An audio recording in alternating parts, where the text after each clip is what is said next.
পঞ্চম শ্রেণী আমাদের পরিবেশ সেকেন্ড ইউনিট টেস্ট বা সেকেন্ড সামেটিভ ইভ্যালুয়েশন, যেটা ইতিমধ্যেই তোমাদের বিভিন্ন স্কুলে শুরু হয়ে গেছে বা কয়েকদিনের মধ্যে শুরু হয়ে যাবে। আজকের আমরা আমাদের পরিবেশ বিষয়ে প্রশ্ন উত্তর নিয়ে আলোচনা করব। আমরা ইতিমধ্যেই অন্যান্য বিষয়ের প্রশ্ন উত্তর বাংলা, অঙ্ক, ইংরেজি সহ কম্পিউটারের প্রশ্ন উত্তর নিয়ে আলোচনা করেছি। তো তোমরা কি করবে, তোমরা অবশ্যই ভিডিওটি লাইক করে চ্যানেলটিকে সাবস্ক্রাইব করে রাখবে, কারণ চ্যানেল সাবস্ক্রাইব করা থাকলে তোমরা সবার আগে নোটিফিকেশানটা পেয়ে যাবে। আমরা ভিডিও পোস্ট করলে সবার আগে প্রশ্নটা তোমরা পেয়ে যাবে। তো তোমরা ইতিমধ্যে এটা দেখতে পাচ্ছ, দেখো একটা হাই স্কুলের প্রশ্ন এবং একটা সেকেন্ড সামেটিভ ইভ্যালুয়েশন 2024 পঞ্চম শ্রেণী, সাবজেক্ট আমাদের পরিবেশ, ফুল মার্কস 20, সময় আছে 40 মিনিট, নাম রোল নাম্বার সহ এগুলো করতে হবে। এবার যেটা বলছে প্রশ্নগুলো আমরা আলোচনা করি। একে দেখে বলেছে নিচে প্রশ্নগুলোর এক কথায় উত্তর দাও, যে কোনো 5 নাম্বার আছে। বলছে যে একের কয়েকটা ডিভিসি এর পুরো কথা কী। তো ডিভিসি পুরো কথা যেটা হবে দামোদর ভ্যালি কর্পোরেশন, ঠিক আছে, জল ছাড়া হয়।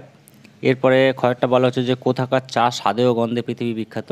তো তোমরা সবাই জানো দার্জিলিংয়ের চা স্বাদে এবং গন্ধে জগৎ বিখ্যাত।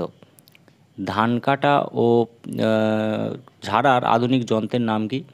একটা কল আছে, ওটা তোমরা বই থেকে দেখে নেবে, ধান কাটা ও ঝাড়ার আধুনিক যন্ত্রের নাম। রেশম পোকা কোন গাছের পাতা খায়। তো রেশম পোকা হচ্ছে তুঁত গাছের পাতা খায়। আজাদ হিন্দ ফৌজকে বানিয়েছিলেন নেতাজি সুভাষচন্দ্র বসু, ঠিক আছে। আজাদ হিন্দ ফৌজ গঠন করেন রাসবিহারী বসুর সহায়তায়। এবার যেটা বলছে একটি লুপ্তপ্রায় মাছের নাম লেখো, এটা খুব ইম্পর্টেন্ট কোশ্চেন। এটা চাঁদা মাছ, তোমরা দেখে থাকবে অনেকে, তো এটা চাঁদা মাছ লিখবে, একটি লুপ্তপ্রায় মাছ।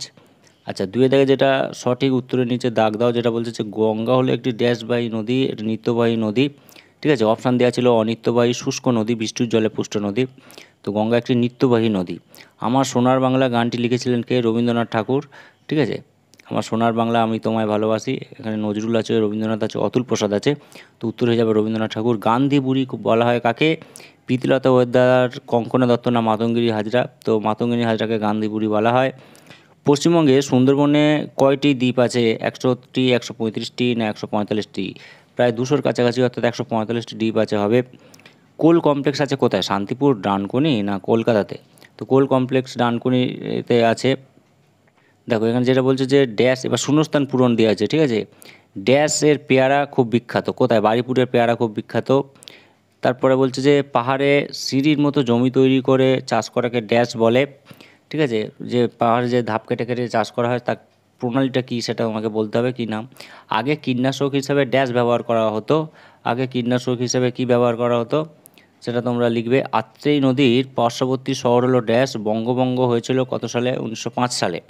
তো এই শূন্যস্থান পূরণ 5টা দিয়েছে, এটা তোমরা দেখে রাখবে। এরপরে সঠিক বাক্যটির পাশে ঠিক চিহ্ন, ভুল বাক্যটির পাশে ক্রস চিহ্ন দেওয়া বলেছে।